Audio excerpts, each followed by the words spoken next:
I'm Susan Bedrosian. I'm out of the Perez agencies in Rhode Island. I think people may know me already by now.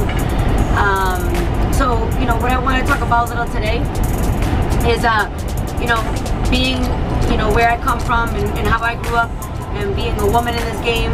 I know I touched up a little bit about it before, but I want to touch a little bit about it now. So I grew up in Boston, in the projects of Boston, Massachusetts, and you know, I was bounced around from home to home. I wasn't in a fortunate situation, and then you know I put myself through college. You know, I had to pay for that all on my own, and then you know I moved down to Rhode Island, and Rhode Island, you know, obviously it's a small state. It's 45 minutes long from one end to another. And I was bartending and waitressing. That's what I was doing fresh out of college.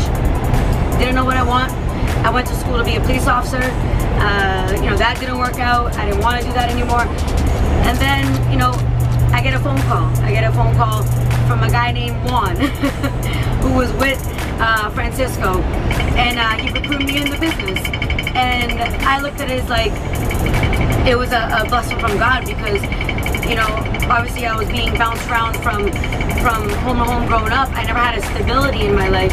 And then I was doing that when I was a bartender and waitress, and I was jumping around from restaurant to restaurant, bar to bar. So I didn't have really much of stability in my life. And having AIL in my life, it gave me stability.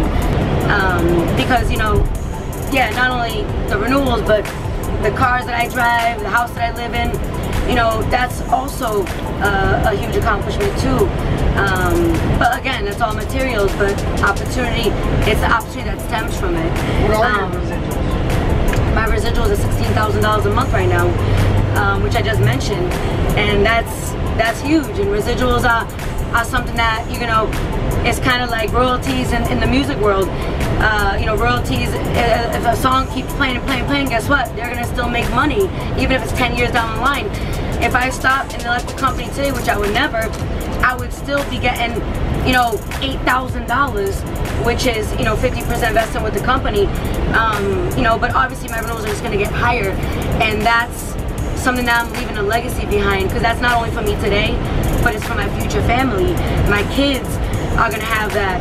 And that's more powerful than any advance check, because renewals are where it's at. That's longevity with the company. That just shows, you know, how profitable you are to a company as well. So we're gonna interview Kelly. I want to hit you with a couple questions real quick, young Kel. How old are you? I'm 13. 13 years old. How long have me and you had a relationship?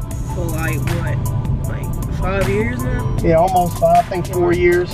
So since you was 9. And so let me ask you.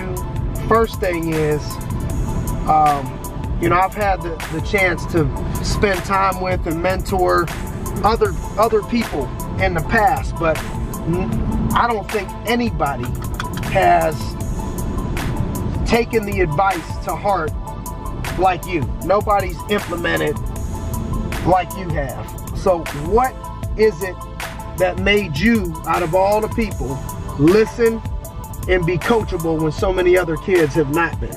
Alright, so like ever since I was younger, my dad would be like, Kelly, you gotta pay attention. You gotta pay attention. I used to be clumsy. I used to be clumsy all the time, not paying attention to nobody, nothing. Used to drop stuff, never picked it up. I never used to pay attention. But then like I took my dad's advice and started paying attention, and I was like, I just gotta listen more.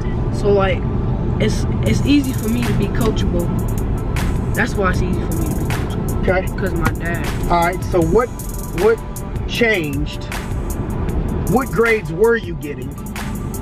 And what grades did you just get, and what do you think changed in order to make that happen? Alright, so first I just set a goal. I set a goal like But what grades were you getting before? I was getting F's, C's, I never had a B. I was getting F's and C's, F's and C's. F's and C's, never had a B. Never had a B. Okay, and then what grades did you start getting after that? Or I changed it up. I tried to say to myself, like, let me try to get some C's instead of F's. So like, I never even had a D. It's crazy, ain't it? I never even had a D. I had all F's before.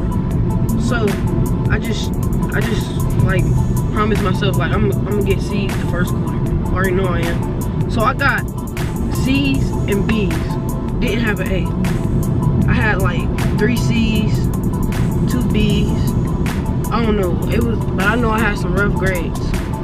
So then next quarter I was like, I'm gonna try to get an A. I'm gonna try my best to get an A. So then I got an A. I got an A and I was proud of myself. I'm like, next quarter I'm gonna get A's and B's. The next quarter I got A's and B's. And I remember after you got the A's and B's, I challenged you. Yeah, you was and I was like, I want you to get all A's. And then, you know, did you believe it at that time that you could do it? Yeah, that's why I was like, that's about to be easy. I could wipe it out. I talked to my teachers. And then you ended up getting what? All A's. I talked to my teachers. So what changed, you think, from when you was getting F's and D's to getting all A's? It was a goal. It was a goal for me. That's how it was. Like I ain't wanna fail. I wanted to succeed. So like I took your advice. It was like, no, I can't begin this if I want to be successful. So I just listened. I pulled my pants up, and then I just rolled with it. Started getting A's. Started getting A's. Put the work in. Right. Okay, we got the Memorial Day cookout. We got the family coming. We got some business family coming. We got the folks from the office coming. Getting ready to get it cracking. Nat put a lot of work into getting all of the decor straight. Should be fun.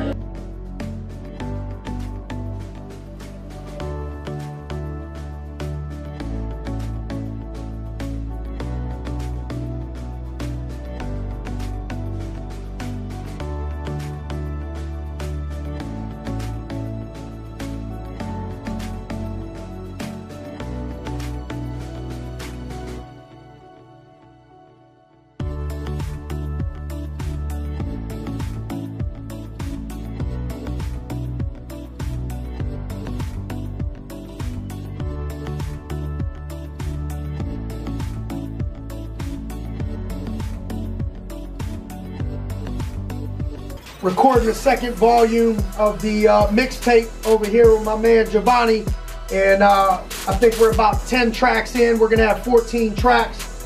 Blood, sweat, and tears. I cut myself. I started bleeding. I'm sweating. I haven't started crying though. So far it's just blood and a little bit of sweat. Let's get this thing cracking.